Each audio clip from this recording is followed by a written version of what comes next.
سوال بدلتے ہیں، پہلے لوگ بدلتے ہیں نا، پہلے خیبر کے مدینہ کے یہودیوں کے پاس اپنی بات پہنچاتے ہیں، مدینہ والوں سے کہتے ہیں تم جو مدینہ کے یہودی ہو تم اپنا سوال بدل کر نبی آخر الزمان کے پاس جانا اور ان کے پاس سوال کی عبارت بدل کر ہمارا سوال کرنا۔ اب پہلے بندے بدلے گئے، پھر سوال کی عبارت بدلی گئی، مگر جیسے ہی سرکار دو عالم امام الانبیاء کی بارگاہ میں سوال پہنچا تو آپ نے فرمایا تورات کے مطابق نہ فیصلہ دوں، جیسے تورات نے بتایا ہے ویسے فیصلہ نہ کیا جائے۔ اور جب انہوں نے سوال میں تردد کیا، دہرایا، تو فرمایا تمہیں اسی گورے چٹے فلاں فلاں اولیے والے شخص نے نہیں بھیجا؟ اب وہ حیران و پریشان ہے، اب وہ لاجواب ہیں اور پشیمان ہیں۔ فرمایا اس کی بات بھی نہیں ہے، انہوں نے ماننا پھر بھی نہیں ہے، جنہوں نے ماننا ہے وہ بن دیکھے بن پوچھے بغیر اعتراض و سوال کے وہ مان رہے ہیں۔ اولئک الذین لم یرد اللہ ان یطہر قلوبہم، رب جن کو چاہتا ہے نا، جن کے لیے ارادہ کرتا ہے ان کے قلوب کو خود ہی مطہر کر دیتا ہے، ان کے قلوب کو رب طہارت عطا کر دیتا ہے، اور جن کو طہارت عطا کر دی جاتی ہے وہ حبشہ سے بلال آتا ہے، وہ روم سے صہیب آتا ہے، وہ فارس سے سلمان آتا ہے، مگر طہارت ایسی لے کر آتا ہے کہ جیسے ہی اس مکھڑے والضحیٰ پر ایک نظر پڑتی ہے، ایک آواز کان پڑتی ہے کہ یہ نبی آخر الزمان ہے، پھر سوالوں کی گنجائش ہی نہیں بچتی، پھر کچھ پوچھنے کا تردد ہی نہیں پڑتا، بلکہ ایک لمحے کی تاخیر کے بغیر ایمان کامل و ایمان صادق نصیب ہو جاتا ہے۔ سرکار دو عالم نور مجسم صلی اللہ تعالی علیہ وآلہ وسلم کی ذات مبارکہ میں کیونکہ لطافت ہے، آپ ان کے سوال کے بعد ان کے اعتراضات کی وجہ سے ایک لمحے کے لیے آپ کے دل پر گراں گزرتا ہے۔ رب فرماتا ہے ہدایت دینا آپ کے ذمہ ہی نہیں ہے، ہدایت کے لیے رب نے وہ طہارت والے وہ مطہر دل چن لیے ہیں جن کو رب نے ہدایت عطا کر دی ہے۔ آپ کا ذمہ صرف یہ ہے کہ آپ ان تک حق بات پہنچاتے رہیں۔ تعظیم محترم، حق پہنچانا یہ نبی آخر الزمان کی ذمہ داری ہے، اور آپ نے ہی حق پہنچایا ہے۔ آج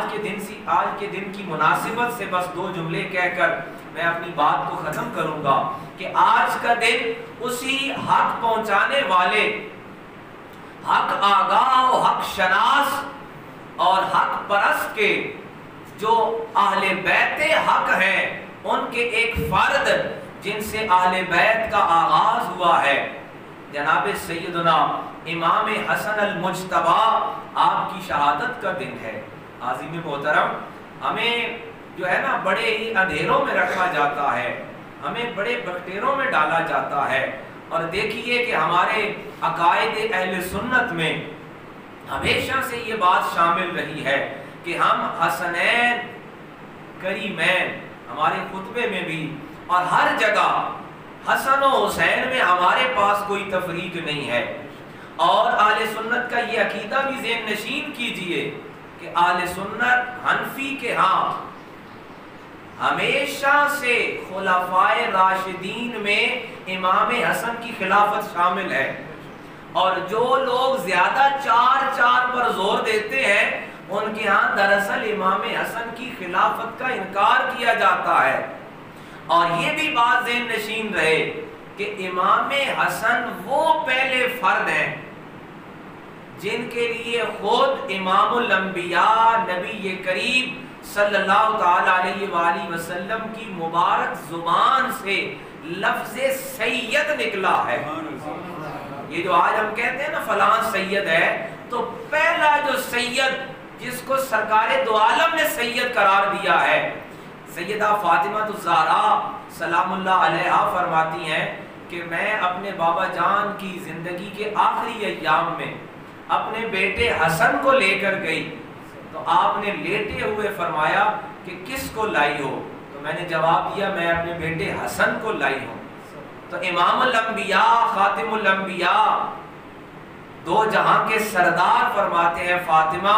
اس کو میرے قریب کرو. سیدہ فاطمہ فرماتی ہیں کہ میں نے حسن کو آپ کے قریب کیا تو آقا کریم نے اپنے سینے سے لگا کر فرمایا یہ میرا بیٹا سید ہے، سردار ہے. تو سیادت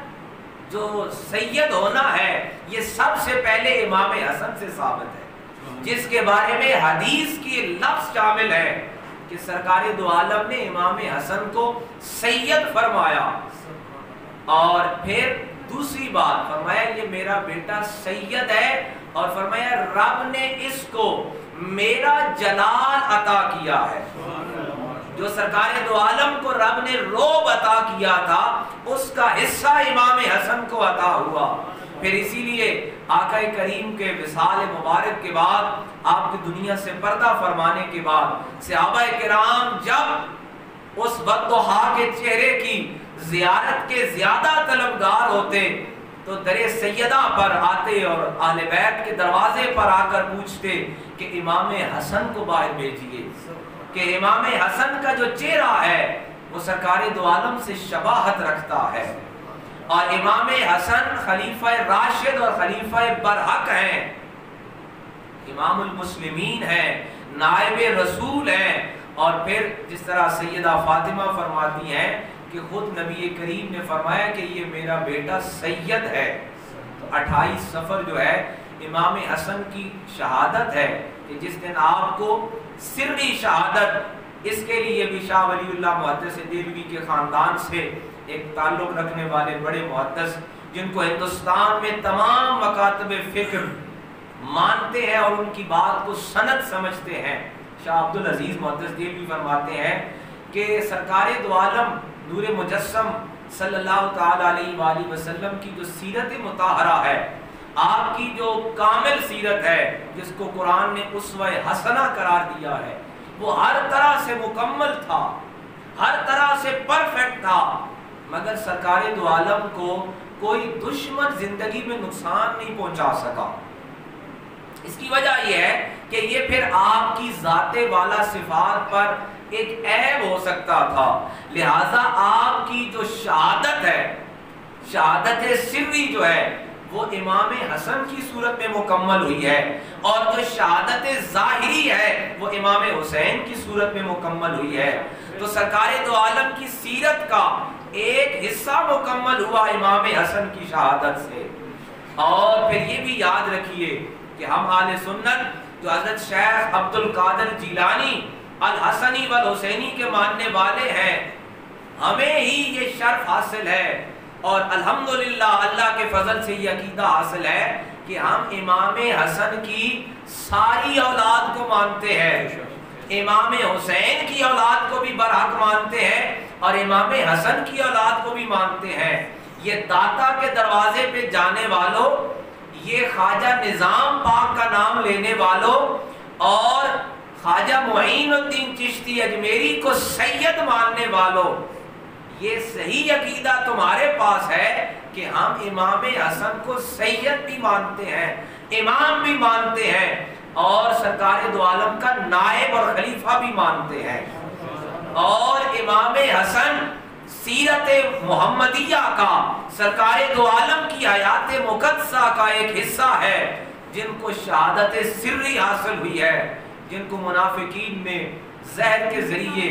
آپ کو جو ہے شہادت آپ کی ہوئی ہے، آپ کو زہر دیا گیا ہے. تو امام حسن آپ کی سیرت مطہرہ سخاوت سے اور عاجزی سے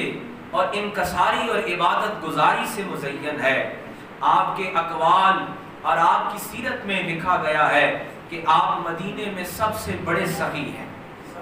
جس دن امام حسن دنیا سے گئے نا،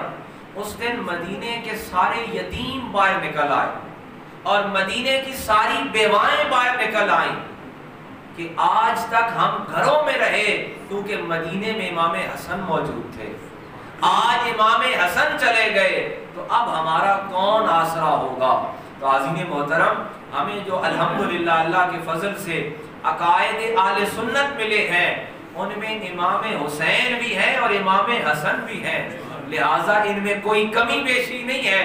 کوئی آگے پیچھے نہیں ہے، کوئی افراط و تفریط نہیں ہے، کوئی زیادہ اور کم نہیں ہے، بلکہ امام حسن تو وہ ہے جس طرح حدیث مبارکہ میں نے آپ کے سامنے پیش کی کہ سیدہ فاطمہ فرماتی ہے کہ یہ میرا بیٹا وہ ہے جس کو خود نبی کریم نے فرمایا کہ یہ میرا بیٹا سید ہے۔ تو حاضرین محترم، آج ان کے لیے ہم گھروں میں قرآن خوانی کریں، ان کا ذکر سنیں، ان کے احوال کو پڑھیں، ان کے لیے دعا کا اہتمام کریں، اور آپ کا ذکر و اذکار سننے کی اور پھر اس کو اپنی زندگی میں رائج کرنے کی ہمیں کوشش کریں۔